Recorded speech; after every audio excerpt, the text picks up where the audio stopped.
Movie की शुरुआत global disaster के 3 साल बाद होती है, जब जमीन पर रीवर्स नाम के खतरनाक मॉन्स्टर आ गए थे। इन रीवर्स ने 95% इंसानों को खत्म कर दिया था। जो लोग बचे होते हैं वो 8000 फीट की ऊंचाई पर रहते थे, क्योंकि ये रीवर्स ज्यादा बुलंदी वाली जगहों पर नहीं जा सकते थे। इसी वजह से उन्होंने 8000 फीट की बुलंदी तक निशान लगाए हुए थे और बचे हुए सब लोग सेफ जोन के अंदर रहते थे। कहानी की शुरुआत में हम हंटर को देखते हैं, जो बोर होकर सेफ जोन से बाहर निकल आता है। असल में हंटर जिस एरिया में रहता था वहाँ उसके साथ खेलने के लिए कोई हम उम्र बच्चा नहीं होता, इसलिए वो चट्टान पर बैठकर दूसरे पहाड़ों पर मौजूद बच्चों को खेलता हुआ देखने लगता है। कुछ देर बाद उसे रीवर्स की हल्की सी आवाज सुनाई देती है। रीवर्स की आवाज सुनते ही हंटर बहुत ज्यादा घबरा जाता है और तेजी से अपने घर की तरफ भागने लगता है। मॉन्स्टर भी उसकी तरफ तेजी से बढ़ रहा होता है, मगर आखिरी लम्हे में हंटर सेफ जोन के अंदर दाखिल हो जाता है। इस लाइन से ऊपर रीवर नहीं आ सकते थे। इसके बाद हमें पहाड़ की चोटी पर हंटर का गांव दिखाया जाता है, जहाँ पर 200 से भी कम लोग रहते हैं। ये गांव 84-160 फीट की बुलंदी पर वाक़ होता है। हंटर अपने वालिद विल को बताता है कि वो आज सेफ जोन की लाइन के पार चला गया था, मगर वहाँ रीवर आ गए और वो मरते मरते बचा। विल उसे प्यार से समझाता है कि आइंदा ऐसी गलती कभी मत करना और ये भी याद रखो कि तुम्हें रोजाना ऑक्सीजन की जरूरत होती है, इसीलिए दूर मत जाया करो। विल की बीवी को रीवर्स ने मार दिया था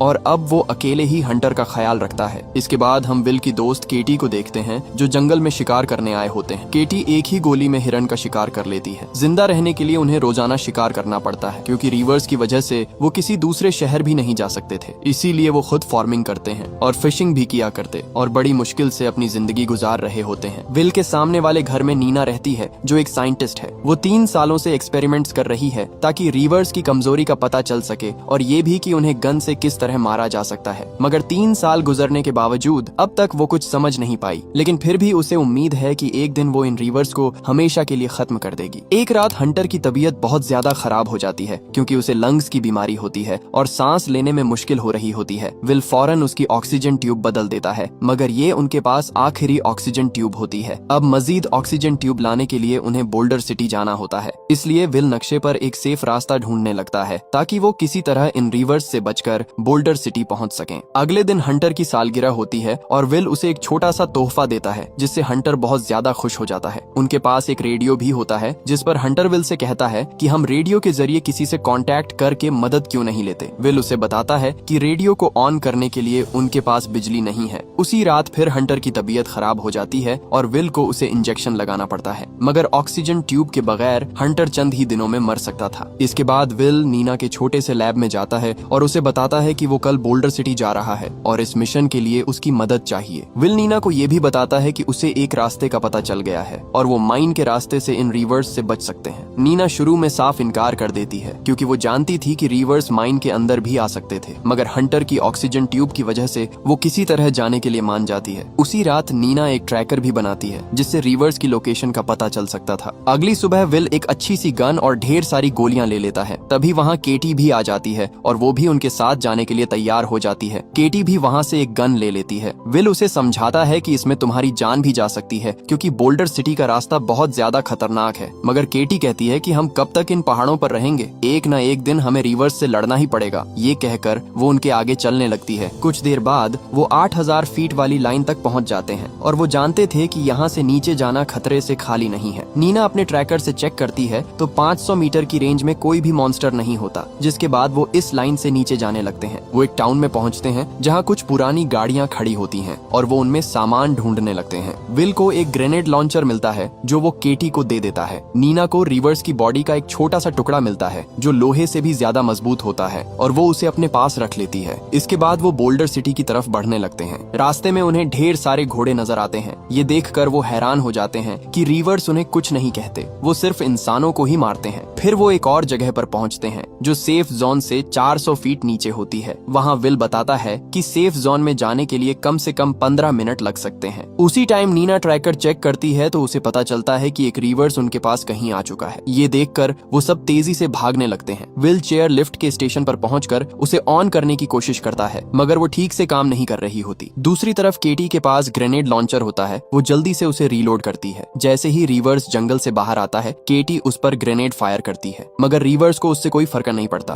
और वो तेजी से उनकी तरफ बढ़ने लगता है। उसी लम्हे नीना किसी तरह लिफ्ट को ऑन कर लेती है। विल और नीना लिफ्ट पर बैठकर ऊपर की तरफ जाने लगते हैं। केटी चेयर लिफ्ट के एक खंबे पर चढ़ जाती है और जैसे ही वो दोनों करीब आते हैं वो जंप लगा देती है। विल उसे मजबूती से पकड़ लेता है। वो सिर्फ 50 फीट ही सेफ जोन से दूर होते हैं कि रिवर्स एक केबल को पकड़कर जोर जोर से हिलाने लगता है, जिससे वो तीनों चेयर लिफ्ट से नीचे गिर जाते हैं। वो जल्दी से उठकर फुल स्पीड से सेफ जोन की तरफ भागने लगते हैं। रिवर्स भी तेजी से उनके पीछे आ रहा होता है, मगर आखिरी लम्हे वो तीनों 8000 फीट वाली लाइन पार कर लेते हैं। रात के टाइम वो एक सुनसान रिजॉर्ट में पनाह लेते हैं। वहाँ नीना उन्हें बताती है कि रिवर्स ने सिर्फ 1 महीने के अंदर 95% इंसानों को खत्म कर दिया है। सबसे अजीब बात ये थी कि रिवर्स इंसानों को खाते नहीं थे, बस बेदर्दी से मार देते थे और नीना को इसका जवाब ढूंढना होता है ताकि वो इन रिवर्स को मारने का कोई तरीका ढूंढ सके। अगली सुबह वो माइन की तरफ जाते हैं क्योंकि इसके जरिए वो बोल्डर सिटी की तरफ जल्दी से जा सकते थे। विल उनको बताता है कि माइन के अंदर एक लिफ्ट है और वो उसके जरिए तेजी से निकल सकते हैं। जब वो माइन के अंदर जाते हैं तो ट्रैकर भी काम करना बंद कर देता है और उनको 200 फीट नीचे जाना होता है, यानी यहाँ पर रिवर्स भी आ सकते थे। जब वो लिफ्ट की तरफ जा रहे होते हैं तो केव का दरवाजा बंद होता है, इसलिए अब उनको बहुत ज्यादा नीचे जाना होता है और दूसरे रास्ते से निकलना होता है। जब वो नीचे जा रहे होते हैं तो केटी को हल्की सी आवाज सुनाई देती है, लेकिन अंधेरे में उन्हें कुछ भी दिखाई नहीं दे रहा होता, इसलिए वो अपनी लाइट्स पर हाथ रखते हैं तो उनको अंधेरे में रिवर की चमकती हुई आंखें नजर आती हैं और वो डर कर तेजी से भागने लगते हैं। वो रिवर्स पर ग्रेनेड भी फेंकते हैं, मगर इस बार भी कोई असर नहीं होता। वो भागकर एक छोटी सी माइन में घुस जाते हैं जहाँ पर रिवर्स नहीं आ सकता था। विल उस पर फायरिंग करता है, मगर रिवर का जिस्म इतना मजबूत होता है कि गोलियां भी बेअसर साबित होती हैं। अचानक रिवर्स अपना हाथ माइन के अंदर घुसा देता है। उसी लम्हे वो फ्लेयर गन जला देते हैं और तेज रोशनी में उन्हें एक और रास्ता नजर आ जाता है। वो इस रास्ते से आगे बढ़ते हैं, मगर केटी बहुत ज्यादा डर जाती है और वो जैसे ही एक और जगह जाने लगती है वहाँ पर रिवर्स उसके पीछे खड़ा होता है और वो केटी को मजबूती से पकड़ लेता है। विल उसे बचाने की पूरी कोशिश करता है, लेकिन रिवर्स उसे वहाँ से लेकर चला जाता है। ये देखकर विल और नीना बहुत ज्यादा डर जाते हैं। कुछ देर बाद नीना किसी तरह ऊपर जाने का रास्ता ढूंढ लेती है और दोनों जान बचाकर माइन के दूसरी तरफ निकलने में कामयाब हो जाते हैं। नीना केटी की वजह से रोने लगती है और वो कहती है कि वो रिवर्स से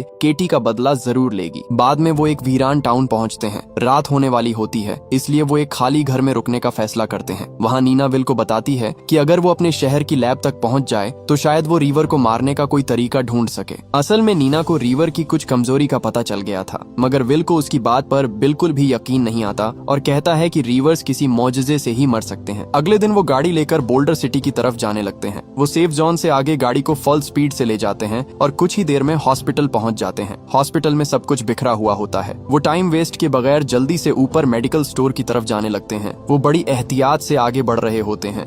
जब वो स्टोर में पहुंचते हैं तो विल वहां से ऑक्सीजन ट्यूब्स को ढूंढने लगता है। तभी नीना को रिवर की आवाज सुनाई देती है और वो उनकी तरफ तेजी से बढ़ रहा होता है। विल को उसी टाइम ऑक्सीजन ट्यूब्स भी मिल जाती हैं और वो ट्यूब्स को बैग में पैक कर लेता है और दोनों वहां से भागने लगते हैं। रिवर दीवार की दूसरी तरफ से हमला करता है, मगर वो दोनों उसके हमले से बच जाते हैं और वो तेजी से ऊपर वाले फ्लोर पर जाने लगते हैं। तभी विल को रिवर पकड़ लेता है। नीना समझदारी से काम लेती है और वहां पर रखी कुल्हाड़ी उठाकर रिवर्स को जोर से मारती है, जिससे विल रिवर्स के हाथ से निकल जाता है। फिर वो भागकर आखिरी कमरे में जाते हैं जहां पर विल को ऑक्सीजन सिलेंडर्स नजर आते हैं, जिनको देखकर विल को एक आइडिया आता है। वो खुद एक टेबल के पीछे खड़ा हो जाता है और जैसे ही रिवर उसकी तरफ आता है वो ऑक्सीजन सिलेंडर्स को गोली मार देता है, जिससे एक बहुत बड़ा धमाका होता है और वो रिवर्स खिड़की से नीचे गिर जाता है और बेहोश हो जाता है। अब वो दोनों समझ रहे होते हैं कि रिवर अब मर चुका है। फिर नीना कहती है कि मुझे मेरे ओल्ड लैब तक ले जाओ, मैं वहाँ पर रिवर को मारने का तरीका ढूंढ सकती हूँ। विल इनकार कर देता है क्योंकि उसे ऑक्सीजन ट्यूब्स को जल्द से जल्द हंटर के लिए गांव ले जाना होता है। नीना उसको समझाती है कि एक न एक दिन हमें इनसे लड़ना तो होगा, कब तक हम इन पहाड़ों की चोटी पर फंसे रहेंगे। विल उसकी बात समझ जाता है और फिर वो लैब की तरफ जाने लगते हैं। जैसे ही वो दोनों वहाँ से जाते हैं रिवर्स फिर से होश में आ जाता है। लैब भी सेफ जोन से बाहर होती है, इसलिए रिवर्स किसी भी टाइम यहाँ आ सकते थे। वो लैब के अंदर जाते हैं। नीना ने पहले से ही सब कुछ सोचा हुआ होता है। वो जल्दी से सब कुछ इकट्ठा करती है और उस केमिकल को बुलेट पर लगा देती है और जब फायर करती है तो वो भी काम नहीं करता। तब विल कहता है हमें वापस चलना चाहिए। नीना कहती है कि तुम वापस गांव चले जाओ क्योंकि हंटर को ऑक्सीजन ट्यूब्स की सख्त जरूरत है। मैं तब तक वापस नहीं जाऊंगी जब तक कोई हल न ढूंढ लूं। विल कहता है तुझे यहाँ रिवर्स मार देंगे। नीना कहती है मैं अकेली ही बची हूँ, मेरी कोई फैमिली भी नहीं है, अगर मैं मर भी गई तो किसी को कोई फर्क नहीं पड़ेगा, तुम जाकर अपने बेटे को बचाओ। विल भी उसकी बात मान जाता है और ये सुनकर विल अकेला ही गांव की तरफ गाड़ी पर फुल स्पीड से जाने लगता है। अभी विल रास्ते में ही होता है कि गाड़ी का टायर पंक्चर हो जाता है, जिसकी वजह से गाड़ी उलट जाती है और विल बेहोश हो जाता है। विल कई घंटों तक बेहोश पड़ा रहता है। दूसरी तरफ नीना भी एक्सपेरिमेंट कर रही होती है। वो बुलेट पर एक और केमिकल लगाती है, मगर जैसे ही फायर करती है फिर उसका एक्सपेरिमेंट फेल हो जाता है। तब नीना बहुत ध्यान से सोचती है और उसे एक जबरदस्त आइडिया आता है। इस लैब की तरफ मॉन्स्टर भी आ रहा होता है। नीना जल्दी से फिर काम शुरू करती है और उस केमिकल को बुलेट पर लगाती है, और जब फायर करती है तो इस बार एक्सपेरिमेंट सक्सेसफुल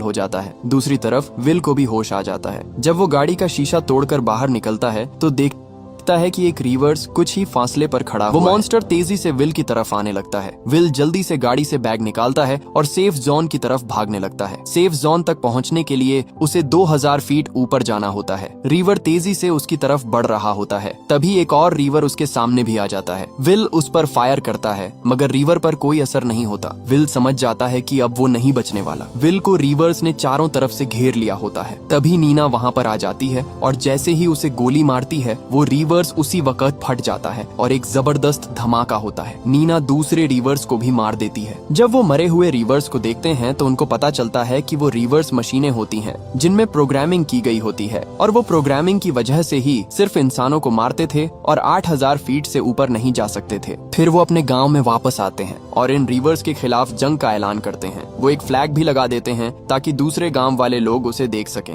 उनके सामने वाले लोग उस फ्लैग को देख लेते हैं और वो समझ जाते हैं कि अब रिवर्स खत्म होने वाले हैं। वो सब मिलकर ढेर सारी एक खास तरह की बुलेट्स बनाते हैं और फिर इन रिवर्स को मारने निकल पड़ते हैं। वो जंगल में मौजूद सभी रिवर्स को मार देते हैं और इसी के साथ कहानी खत्म हो जाती है। अगर वीडियो अच्छी लगी हो तो वीडियो को लाइक और चैनल को सब्सक्राइब जरूर कीजिएगा।